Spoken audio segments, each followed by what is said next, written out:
I think the turning off of the music is my cue to kick off our morning. Thank you all so much for being here. What an awesome turnout for this really amazing event. My name is Lizzie Wyant. I am the Director of Government Affairs at MAPC, and I am just going to do a very quick welcome to all of you. I want to do a special thank you to our legislators who are helping to sponsor this event. I see Rep. Madaro, Senator Hines, Senator Boncore. I know Mayor Rigo is already here as well. And I also just want to give a thank you to those who've helped put together today's really incredible event. My colleagues at MAPC, Austin Mary and Diego Hueso, Greg Croteau from UTEC, Frank DeLuca from SSYI, and Damon Bills from the Boston PD. We are just so grateful that you were all able to work together and put together an amazing event today. I am going to now turn it over to our MC of the event, Rep. Adrian Madaro. Rep, take it away.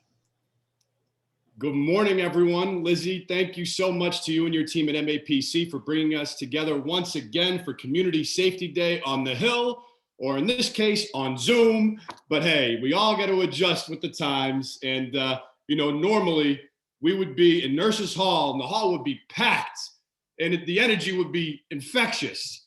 But we're going to have to make up for it remotely today on Zoom. And I'm very grateful for all of you being here. Over 140 participants, which I just think underscores how important these programs are.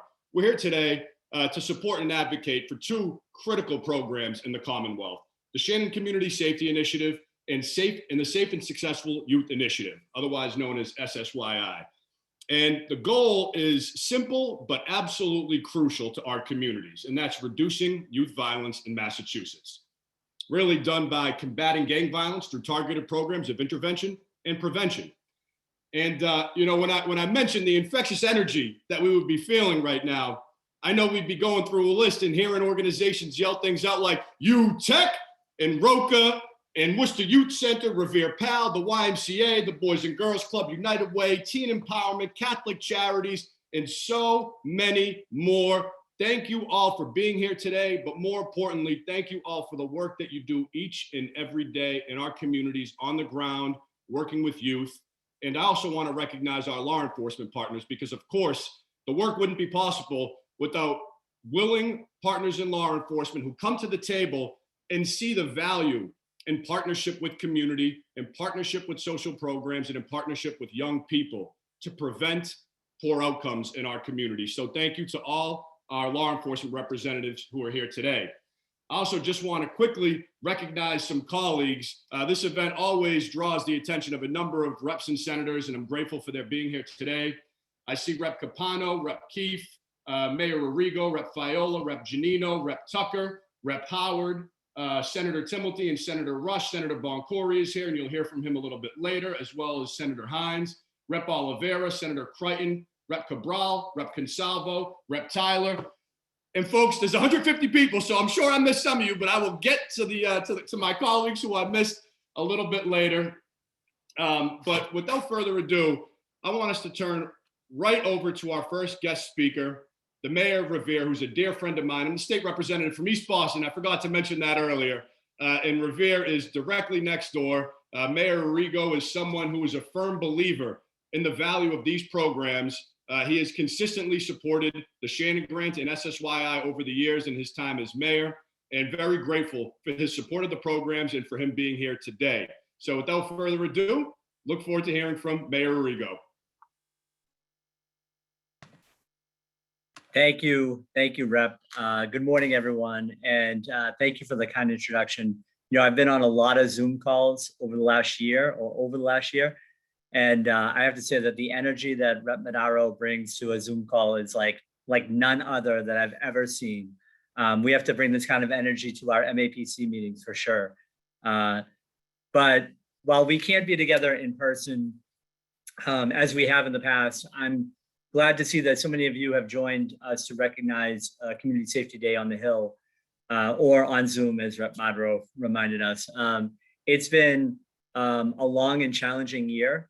But the end of the pandemic is in sight for sure.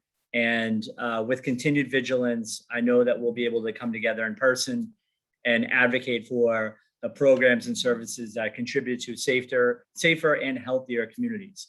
The Shannon Grant and the Community Safety Initiatives were established in 2006 and were the first statewide effort to curb a surge in gang and youth violence in our cities.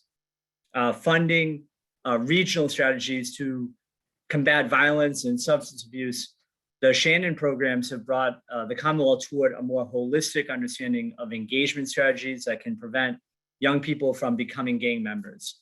The combined efforts of law enforcement and community groups have played a crucial role, and I know this in the city of Revere, in building trust, making sure that our neighborhoods are safer and more nurturing for people of all ages. The Commonwealth's Safe and Successful Youth Initiative has also delivered proven outcomes to reduce violence by providing wraparound services to young men at the highest risk of gun violence, providing street outreach, workforce development, case management, educational readiness, and mental health counseling. The initiative has transformed the lives of a number of young men who continue to grow and contribute to the Commonwealth. For fiscal year 2022, Governor Baker has proposed $11.3 million for the Shannon Grant program, and we call on the legislature to support this request. We also call upon the legislature to support Governor Baker's request for $10 million for the Safe and Successful Youth Initiative. Both programs in tandem, they will lead to sharper declines in youth violence. Bringing funding closer to levels that we saw a decade ago would allow the Commonwealth to serve our disadvantaged communities and keep neighborhoods safe as we come out of this pandemic and all of the economic devastation that we've seen in our communities. The increase in funding for 2021 proved essential to nurturing youth impacted by the pandemic. I know for a fact that it helped so many youth in the city of Revere, and it helped with all of the destabilizing effects that we saw the pandemic provide. In my own community, in the city of Revere, we have seen this funding offer a vital lift to our police department. I know Captain O'Hara is on with us today. I don't know if anyone else is from Revere Police, but I want to give a shout out to Captain O'Hara.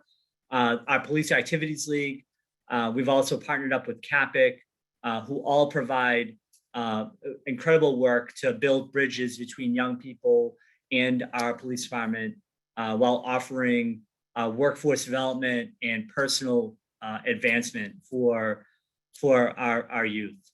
We've thankfully seen a significant decrease in violent crime as hundreds of youth have participated in employment. They've been able to participate in the recreational programming that we provide along with that we can provide given these dollars. So I'd like to close out by thanking the Metro Mayor's Coalition, MAPC, for playing the instrumental role that they play in establishing the Shannon Grant program and for coordinating this special event. I know a lot of work goes into it, and we appreciate all of the work that goes into making events like this happen. I look forward to sharing actual space with all of you, especially instead of virtual space, in hopefully the very near future. And next up, you'll actually hear from one of our Revere youth, Tatyana Igebello, who will share her own reflections and experience with the Revere Police Athletics League. I want to thank Tatyana for being here, and I want to thank her and thank her for continuing to make the city of Revere proud. So without further ado, I will turn it over to Tatyana. Thank you, everyone. Can you guys hear me? Okay, sorry for my voice. I kind of lost it last night. But thank you for having me here. I'm very proud to speak on the Shannon Grant. Hello, my name is Tatyana Igebello. I'm currently attending Salem State University, where I'm majoring in social work and minoring in criminal justice. I am also a member of the Salem State Lady Viking basketball team. I have been a resident of Revere for 21 years now, and my story starts with the desire of giving back to my community. The Shannon Grant and the Revere Police Activities League has played a significant role in not only my life, but in the Revere community. Shannon Grant funding provides Revere PAL with appropriate resources to offer comprehensive programming for at-risk youth within the community. Over the past years of living in Revere, I have found a passion to help at-risk youth and ensure the safety of individuals I am surrounded by. The Shannon Grant and the Revere Police Activities League has provided me with the opportunity to do so through being an asset in our community. Through my participation in Revere PAL programming, I have developed a greater understanding of effective supports and systems that are necessary for communities like Revere. PAL has shown me to engage youth and provide them with the proper structure and guidance that is often necessary, such as working through challenges and setting the foundation for the next chapter in their lives. Furthermore, with the supportive system, it shows youth that anything is possible with opportunity and growth. Revere PAL has shown me the importance of police and youth relationships in many ways. Revere PAL promotes positive relationships with police officers and strives to create a healthy community.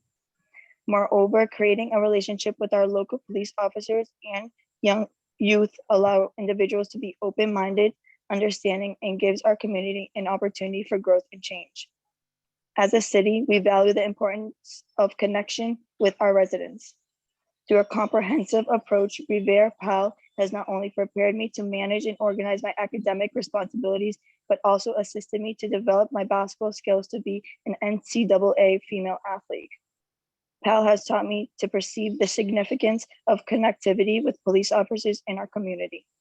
In fact, this organization provides a range of advantages that has given me the ability to further my education. Through internships and employment opportunities, PAL has equipped me with a skill set to officiate youth basketball and be involved in youth programming. I'm inspired to show youth how sports can turn their lives around just like it did for me. This organization has given me the power to educate them in the way through participation of officiating and programming. Programming is an important factor to any organization, especially Revere PAL. This program has showed youth development through social interaction, recreation, education, and especially basketball. Last summer was a challenging time for everyone, especially Revere's community. Revere was considered a red zone with high cases for months throughout this pandemic. COVID-19 had challenged Revere in a variety of ways, which caused families to become stressed. Moreover, this pandemic has caused grieving families, unemployment, starvation, and homelessness. Although this summer we could not show youth development through basketball, with our programming, we still attended activities that allowed recreation, social interaction, and educational projects, of course, 6 feet apart. With the opportunity of the Shannon Grant, PAL provided some of our youth to work on the front lines. The Shannon Grant funding program, Shannon Grant funding provided Revere PAL with support and needs for our community.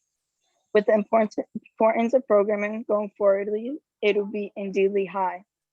There are many advantages to Revere PAL, and with all that being said, the most important aspect of this organization that has taught me is to be the change in the world through programming. Thank you so much.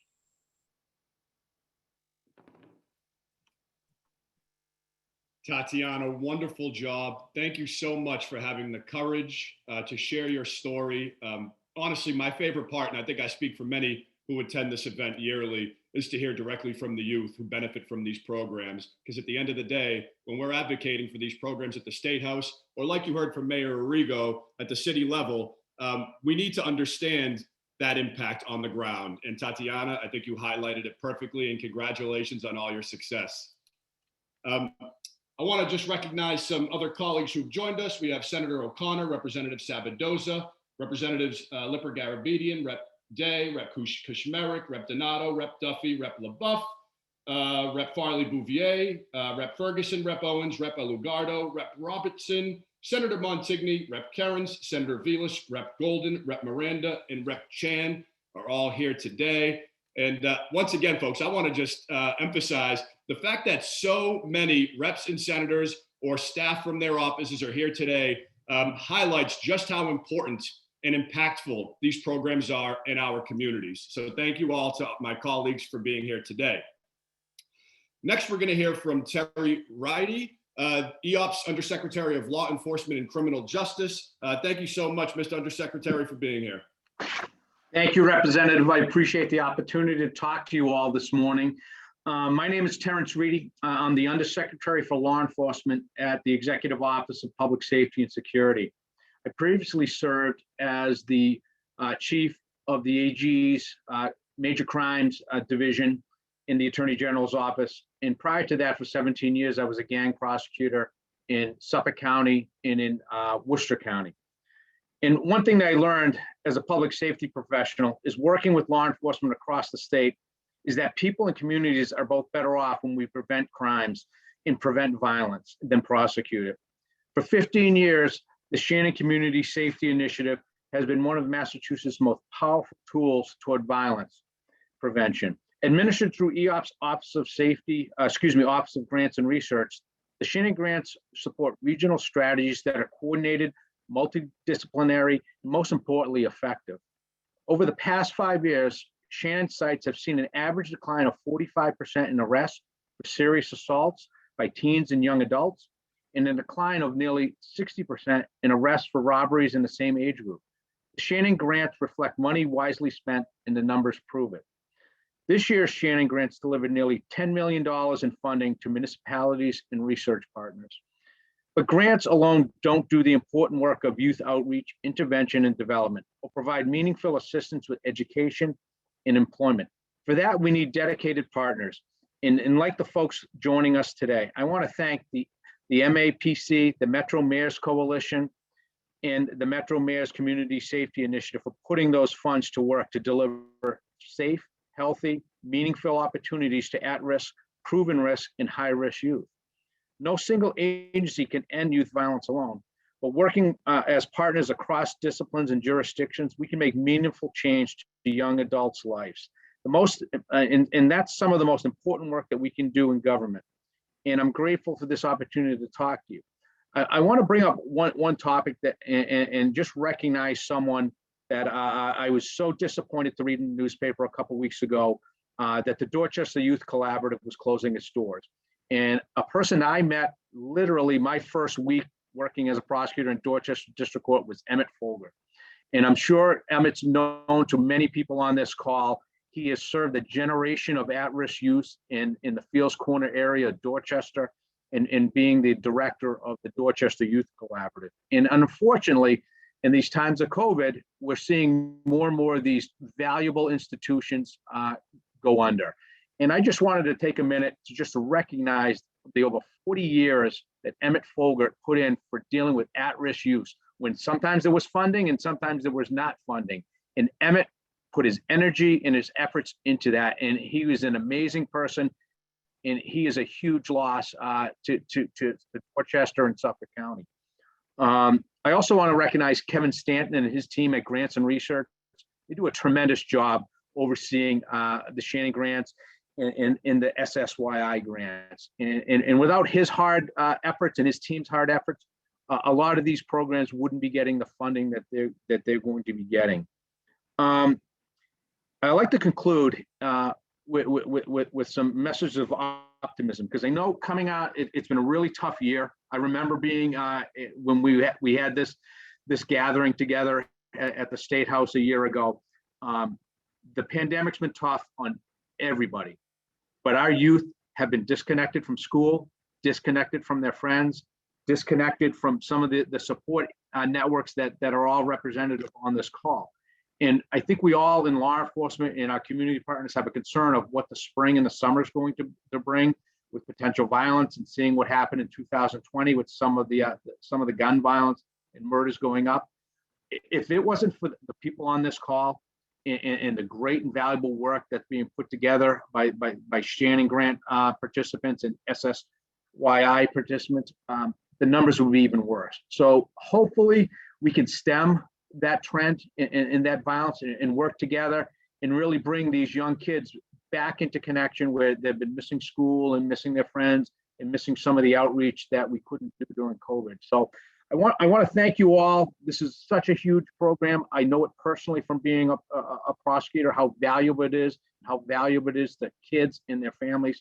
So thank you, Representative, for having me speak today, and everybody stay safe and good luck as we head into the spring, into the summer, and don't hesitate to call the Secretary Turco or myself if you're in need of anything. And so I thank you for your time, and be safe out there.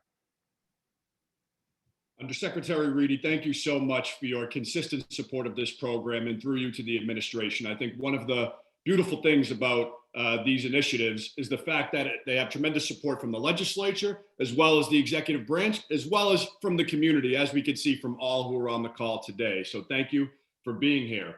I also want to recognize Representative Donahue, Rep. Gavea, Rep. Pignatelli, and Senator DiDomenico, who have joined us.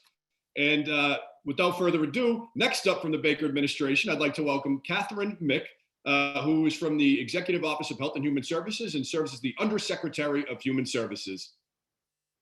Thank you for being here. Thank you. Really appreciate it. Good morning, everyone. I am Katie Mick. I am the Undersecretary for Human Services at EOHHS, and I have worked as a social worker for almost 25 years, focusing on supporting the types of connections and opportunities that programs such as SSYI and Shannon create for individuals in maximizing their own potential, their own voice, and their choice. On behalf of EOHHS, it's my great pleasure to be with you here today with Glenn Daly, who oversees the SSYI program at EOHHS. Undersecretary Reedy and I work in close partnership together across many initiatives, and Secretary Sutters and myself couldn't ask for better colleagues in this work than Secretary Turco and Undersecretary Reedy. Really appreciate their ongoing collaboration and support. It is such a pleasure to be here today to affirm the administration's strong commitment to youth violence prevention efforts. Thank you to the Metropolitan Area Planning Council, the Metro Mayors Coalition, the SSYI Advocacy Coalition for inviting us here to speak today, and our most esteemed MC, Representative Maduro. Thank you so much. You are doing a great job creating energy in a virtual environment. I would also like to acknowledge our law enforcement and community partners who are here today, as well as the many, many elected officials for your consistent and continued support of the SSYI and Shannon programs. I want to particularly thank Mayor Arrigo and Senator Hines and Senator Boncory for their strong commitment and advocacy for the SSYI program. Most importantly, I need to give a big shout out to all of the youth here today, and thank you to those who are speaking here today and sharing your truth. Your voice matters. When each of you talks with legislators, when you tell your story, we all know how important this program is to you, to your families, and your communities. By participating in the event today, you are making a huge and lasting difference.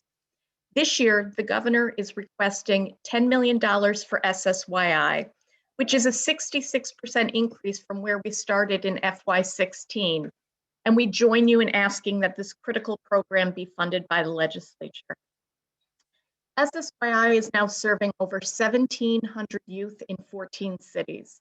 We have a strong partnership between local police departments, community providers, and state agencies.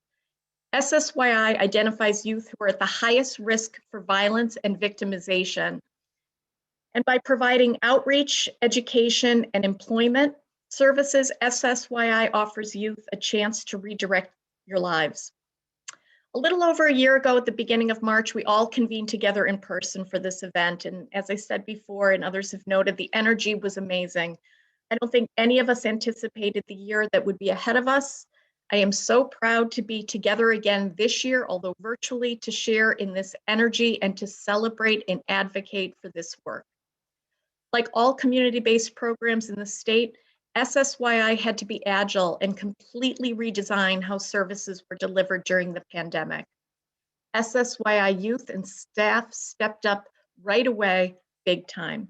In hard-hit communities, they delivered thousands of meals and supplies to families in need, while at the same time continuing the anti-violence work. I want to thank all the SSYI programs for your partnership and your unwavering commitment to make this happen in the face of significant challenges. And despite all of the challenges, SSYI continues to achieve impressive results.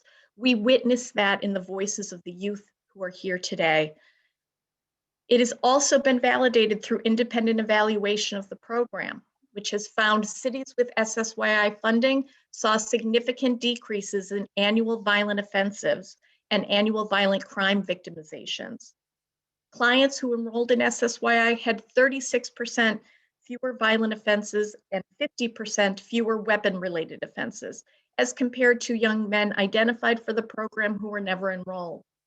And for every dollar cities invest in SSYI, our evaluators estimate a savings of over $5 in victimization costs. It's a great return on investment, and we know that this return on investment is so much greater than anything a simple fiscal analysis could ever tell us. In February this year, we were so proud to announce that the SSYI was named by the National Institute of Justice as a promising program. In the past, SSYI had only served males. In FY20, EOHHS amended all of our contracts for all cities to support expansion of SSYI services to young women using a model that is designed to meet their unique needs. Also, recognizing that human trafficking is a form of violence that affects the well-being of individuals, families, and our communities, SSYI is serving victims and survivors of human trafficking. Since last fiscal year, we've allocated over $1 million to support survivors of commercial sexual exploitation and trafficking. The governor's budget for SSYI includes $500,000 to continue this work in FY22. The Giffords Law Center to Prevent Gun Violence out of Washington, D.C. cited both SSYI and Shannon in a national study of youth violence programs. According to this, the majority of the funds being used to address the underlying causes of gun violence, such as poverty, lack of education, inadequate mental health resources, this investment in a public health approach to violence reduction pays large dividends in the number of lives and taxpayer dollars saved. But this is a validation of what we all already know. SSYI and Shannon work, and their investments worth making. You are doing outstanding and life-saving work each and every day. I thank you so much for this time together this morning and our continued work going forward. Next year, I look forward to being back together in person. But thank you again so much for everything that you do. Madam Undersecretary, thank you so much. And the stats you shared are so very compelling, and they emphasize just how effective and important these programs are in our communities across the Commonwealth. Next up, we're going to hear from one of the champions on Shannon and SSYI, Senator Adam Hinds from the beautiful Berkshires. Senator, please take it away.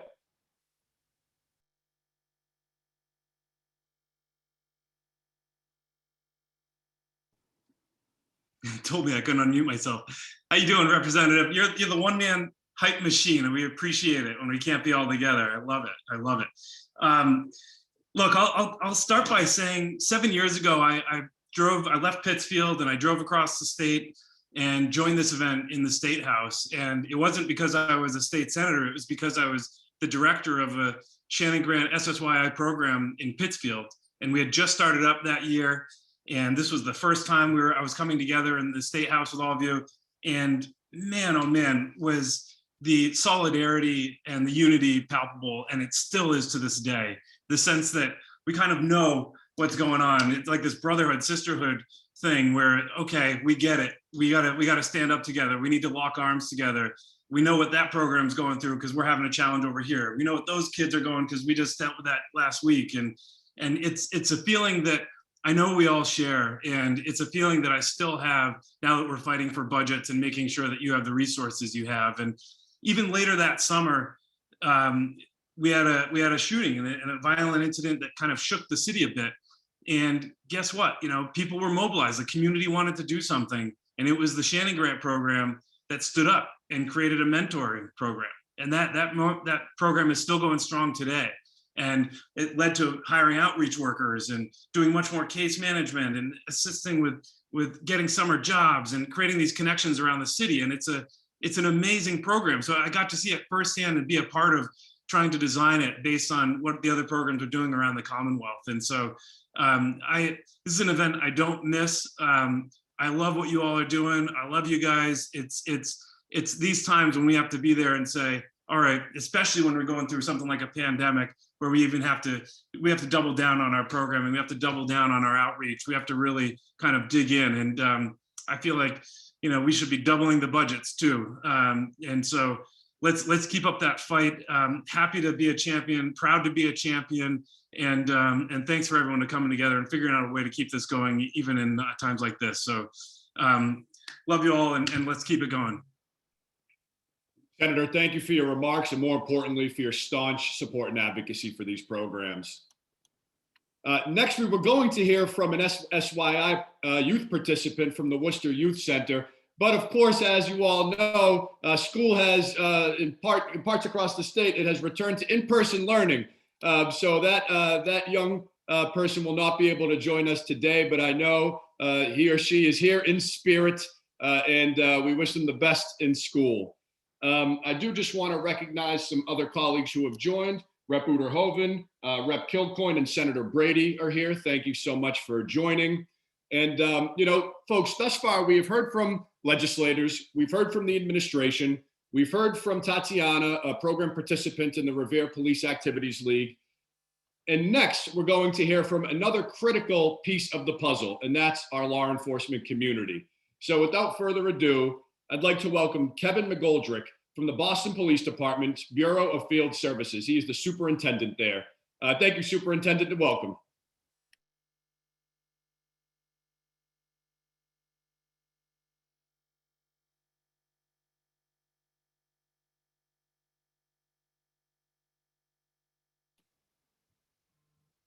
We having a little technical difficulties?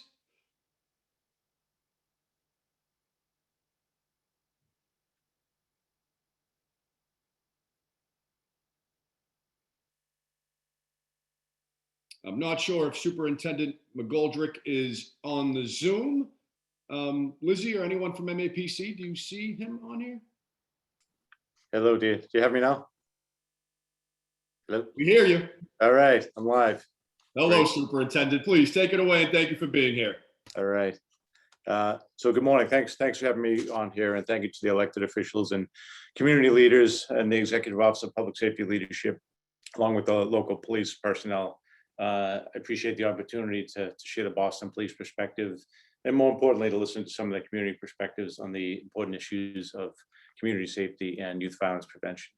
The Shannon Grant, as with most other municipalities, is an important part of our community policing strategy, and we certainly want to continue to leverage that important resource for Boston. The Boston Police know that partnering with the community is the way that we will succeed, and as we attempt to address the issues of violence and other risks to community safety. It's an important aspect of our efforts to partner with a variety of community groups as we work towards our shared safety goals. In Boston in particular, the Youth Violence Strike Force, the School Police Unit, District Community Policing Offices, the BPD Street Outreach all work with community and faith-based partners, along with city and state entities to improve opportunities for youth and the community at large. Policing community efforts to address violence, gang influence, substance use, mental health, homelessness, school-related safety concerns, and other at-risk youth initiatives are some of the key focuses that we use the Shannon Grant funding for. So I would just like to let the legislatures know that I appreciate their consideration of the future funding of these programs, and we certainly look forward to continuing to partner with the community groups and other agencies in addressing some of the key community concerns in partnership. Thank you. Thank you so much, Superintendent. And I just have to say, on a personal note, as a state rep in Boston, I am so grateful for BPD's commitment to community policing and their support and advocacy for Shannon and SSYI. It absolutely does have an amazing impact on our youth across the city. Thank you. It's a privilege to partner with some of these great organizations, and we appreciate the support. Thank you, sir. And apologies for the technical difficulties, folks. I mean, who hasn't had tech challenges with the shift to remote work at Zoom? So thank you for all bearing with us. Next up, we have a special treat. So I've had the honor of serving as the Master of Ceremonies and MC for this event probably since 2015 when I came into office. And this is the first year that we will be joined by a professional athlete I'm a big football guy, and today we're going to hear from Devin McCourty from the New England Patriots, which is particularly exciting. And I just want to make note, you know, there are many athletes, movie stars, musicians who do not use their platform to promote social good. It is incredible that we have someone like Devin McCourty in our backyard who has consistently, not just at this event, but has consistently dedicated his career off the field to promoting social good and change. So he is a welcome addition to this program. And without further ado, we'll hear a message from Devin McCourty from the New England Patriots.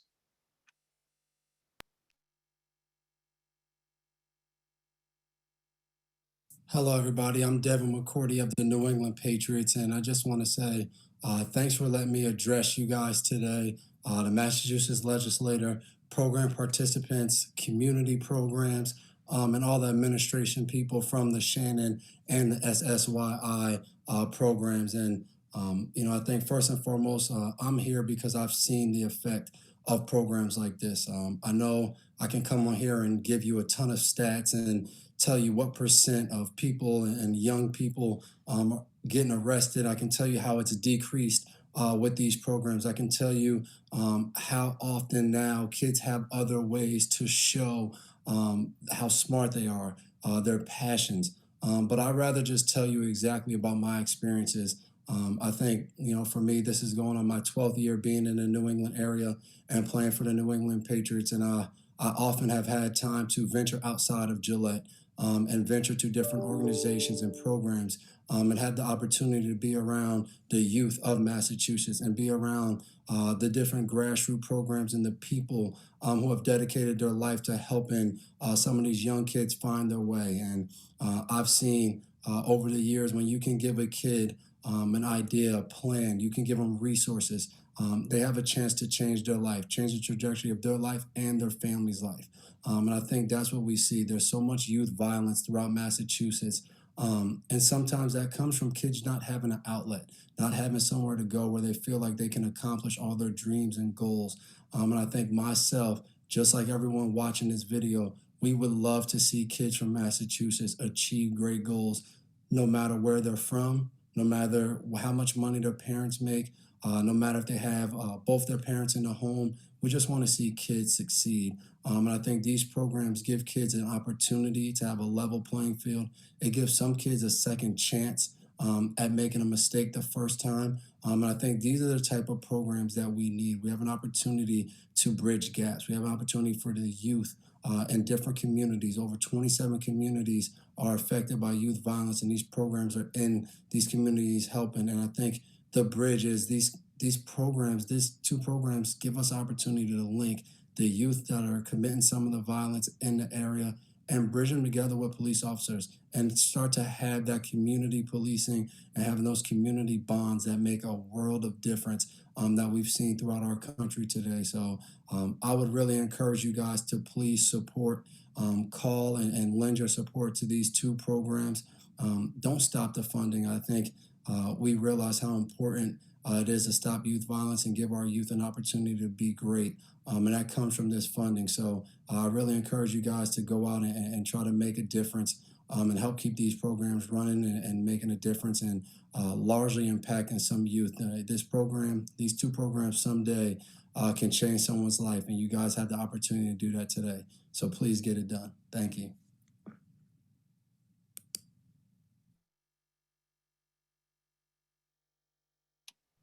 Sorry, folks, I was muted. That was a wonderful message from one of the all-time great Patriots, Devin McCourty. And, you know, one thing that I really think that I took away was his emphasis on opportunity. These programs provide opportunities for young people in our community to get on the right track and to be productive members of our neighborhoods. And that is tremendously powerful and impactful. Next up, I'm excited to introduce my partner in carrying the Shannon Grant, my state senator, Joe Boncory. You know, I was elected a couple of years before Joe, and when he came on board, we sat down to discuss ways in which we could help East Boston and more broadly his Senate district. And without hesitation, he jumped on board to support the Shannon Grant. And I couldn't ask for a better partner in our communities And more importantly, I couldn't ask for a better partner in the state legislature to carry these programs and to champion these issues. So without further ado, I'd like to welcome Senator Joseph Boncory. Thank you, Representative Modero. And it's not every day I get to follow a New England Patriot. So I think it was smart of you, Representative, to put all the elite athletes at the end of the program. But I want to seriously thank three-time Super Bowl champion and captain of the New England Patriots, Devin Mccourty, for joining us today and using his voice to be the change we all need to see in this Commonwealth. I also want to thank my good friend, Mayor Brian Arrigo, who is here, and thank him for taking the time to share the importance that Shannon grants have made in his community of Revere. I'm so proud to represent the city of Revere in the state Senate and proud to represent people like Tatyana from the Revere Police Activities League. And I know she shared her story here today. And I just want to thank Tatyana for really being the change we need in that community. I'm looking forward to seeing her back on the court as we build out of this COVID-19 pandemic. But really thank you to all the organizations. Every community has a Tatyana, has a mayor that's directing funding to these important programs. And it's so important that you all join us here today. Because we've heard the bylines and the top lines of what the Shannon Grant programs have done. But by sharing your stories today, it's important that the legislature hears the actual effects it's having in these communities. We know that the Shannon Grant Community Safety Initiatives have led to better outcomes, and it helped improve youth outcomes throughout the Commonwealth. Through serving at-risk youth, the Shannon Grant program provides our youth with vital resources that they need, from street outreach to workforce development to case management. Educational readiness is so important. Dealing with mental health, even during this time of a pandemic, has really shown the importance and focused the importance on what more we have to do as a Commonwealth. And we lean on people like the program directors across the Commonwealth that use the Shannon Grant monies to these ends. So since 2016, when I came into the legislature, we've seen the effects. We've seen the sharp declines in crimes by young people aged 10 to 24. We've seen, as we've heard, simple assaults have decreased by 40%. Aggravated assaults have decreased by 45%, and robberies have decreased by 60%. And those are the statistics, but the best statistics are the stories that you share. From the stories and testimony we hear today, we know that these statistics are true. The Shannon Grant program improves outcomes for young people and creates stronger and much safer communities. It impacts communities all across the Commonwealth. And the same way, we're here to advocate for budget numbers. And it's great that since 2016, we've grown this program from a $6 million program to an $11 million program, with leadership from someone like Senator Hines, from leadership from people like Representative Modero. We've seen exponential growth in this budget line item. In the same way, the best stories, the stories are better than the data. I think when we look at a budget, it's not about numbers. It's about these stories. It's about these stories. And the best way that we can put it is that a budget is really a number assigned to what the values are in the legislature. And I think that's so important, that these are our values. The values of impacts that Shannon Grants have had across communities, the impacts to make our communities safer, and the impacts on outcomes of transition age youth in our Commonwealth. That's the values that I hold as a legislature. That's the values that every legislator you've heard today holds dear and true to their heart. So let's continue to increase this funding as we go through our budget cycles. I'm looking forward to working with each and every one of you to ensure this important program is built out into perpetuity. So thank you, Representative Modero. Thank you, MAPC, for putting on this wonderful event. Appreciate being with you today. Thank you, Senator Boncory, for your words and for your commitment to these programs. I want to also recognize Senator Kennedy, who's joined us. And, every year at this event, I get the opportunity to offer some closing remarks. And I want to just pick up on a couple of themes that the last two speakers, Senator Boncory and Devin Mccourty, mentioned. And that was statistics. Now, we all know what the statistics are of these programs. We wouldn't be here if we didn't believe in their efficacy. And now I'm speaking directly to the youth. I got to tell you, what moves legislators is your stories, right? Your personal narratives. They have tremendous, tremendous power. And your stories allow us to humanize stats, figures, data, to understand what the real impact is in our communities. So I encourage you, when you're meeting with legislators today or in the following days, share your stories. We know the statistics. MAPC does an incredible job of getting us that data, and they will definitely share that with my colleagues in both the House and the Senate. But you have an opportunity to take that data and to explain what it means to you and to your communities. And I know certainly when I'm advocating for the Shannon Grant, the way I try to bring more support to that issue is by telling the stories of young people in East Boston about what Shannon and SSYI have done for my community to make us a safer, more welcoming, more beautiful community. And I encourage you all to do the same. And just like Devin Mccourty would like us to do, we got to tackle these issues head on. Had to throw that in there, guys. But anyway, in all seriousness, thank you all so much for being here. And it's really your commitment, the program providers and the youth participants that bring us to this table and that encourage us to do this work each and every year. So you all know that you're going to have a lot of legislators who have joined us on this call today going to bat for you in the State House. But now we need your help. We need your help to continue to reach out to elected officials, reach out to staff members, and emphasize the importance of funding SSYI and Shannon in the state budget. And we will continue to have your back in the halls of the legislature. So to all our speakers, thank you for your time. Thank you for your energy, and thank you for your support. To MAPC, thank you for once again pulling us together for these critical programs, and to shifting this whole program remote. And really, Lizzie, you and your team did an exceptional job. So thank you so much for that. And I look forward to continuing the fight for Shannon and SSYI this year and in many years to come. Thank you all so much and have a great day.